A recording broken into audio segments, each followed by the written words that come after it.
স্ত্রী জাতি দ্রবণ বিধি কেমন করে করবেন আজকে সেই ভিডিওটি নিয়ে এসেছি আপনাদের সম্মুখে। আগামীকাল যে ভিডিওটি দেওয়া হয়েছিল, আগের ভিডিওটি দ্রবণ বিধি যে কেমনভাবে করতে হয়, যেমনভাবে বলা হয়েছিল, সেই নিয়মগুলো যেমনভাবে বুঝতে পেরেছেন ঠিক আছে, কিন্তু সেরকমভাবেই যেমন দ্রবণটা করা হবে আজকে। দ্রবণ মানে তো জানেন কেমনভাবে স্ত্রী এবং পুরুষ দুজনকে দ্রবের মতো তৈরি করতে হবে, মানে দ্রবণে পরিণত করতে হবে। কেমনভাবে করবেন তার জন্য কিছু নিয়ম আছে, কিছু জড়িবুটি আছে, এগুলো নিয়ে আসলে আপনি আপনার স্ত্রীকে দ্রবণ করতে পারবেন। দ্রবণ মানে কোনো অসুবিধাই থাকবে না, কিন্তু তার প্রয়োগ বিধি আপনাকে জানতে হবে সম্পূর্ণ।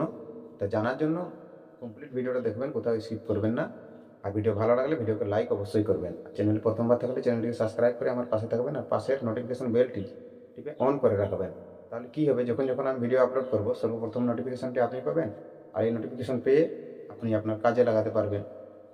আর অন্যান্য ভিডিও দেখার জন্য আপনারা কমেন্ট করবেন যে আপনার কেমন মন্ত্র লাগবে বা কেমন প্রয়োগ লাগবে, আমি সেগুলো নিয়ে আসার চেষ্টা করব। ঠিক আছে, আপনারা কমেন্ট করেন না, আমি তাই ভিডিও বানাতে আমার সুবিধা হয় না, অসুবিধা হয়।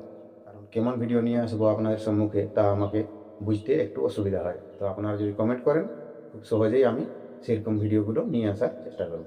ঠিক আছে, তো এখন যে বললাম যে দ্রবণ, আগের ভিডিওয় নিয়ম জেনেছেন কেমনভাবে দ্রবণ করা হয়। তো আজকে যেটা বলছি, গাছগুলো নিয়ে আসবেন বা যেগুলো বলা হবে জিনিসগুলো সেগুলো নিয়ে আসবেন।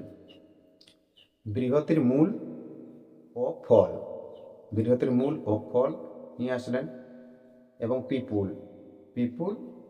আর দুটি জিনিস, কালো মরিচ নেবেন, এবং গৌরচনা নিলেন।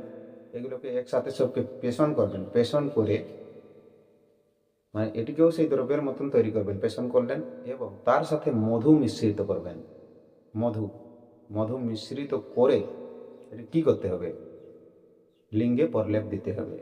লিঙ্গে প্রলেপ দিবেন, লিঙ্গে প্রলেপ দিয়ে যখন স্ত্রীর সাথে সঙ্গম করবেন বা মিলন করবেন, স্ত্রী জাতি খুব সহজেই দ্রবিত হয়, জলের মতন গলে যায় এবং আপনার সাথে ঘুলে মিলে যাবে।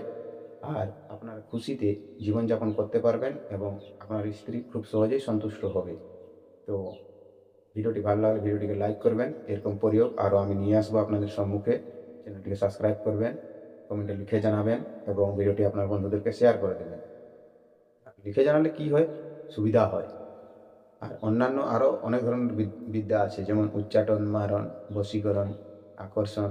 আপনারা কেউ করতে চান না, শিখতে চান না, তাই আমি আপনাদেরকে মনের মতো ইচ্ছা মতো দিতে পারি না। কারণ আপনারা যদি আমার ভিডিওর নিচে কমেন্ট করেন তাহলে আমি সাহস পাই, আর আপনারা কমেন্ট না করলে সেগুলো সম্ভব হয় না। আর যথাসম্ভব আমি নিয়ে আসি নিজের ইচ্ছা মতো, যে দ্রবণের দেওয়া যাক তাই দ্রবণের দিলাম। ঠিক আছে বন্ধু, সুস্থ থাকবেন, ভালো থাকবেন। দেখা হবে আবার নতুন ভিডিওতে। ততক্ষণ পর্যন্ত নমস্কার, জোহার, ধন্যবাদ।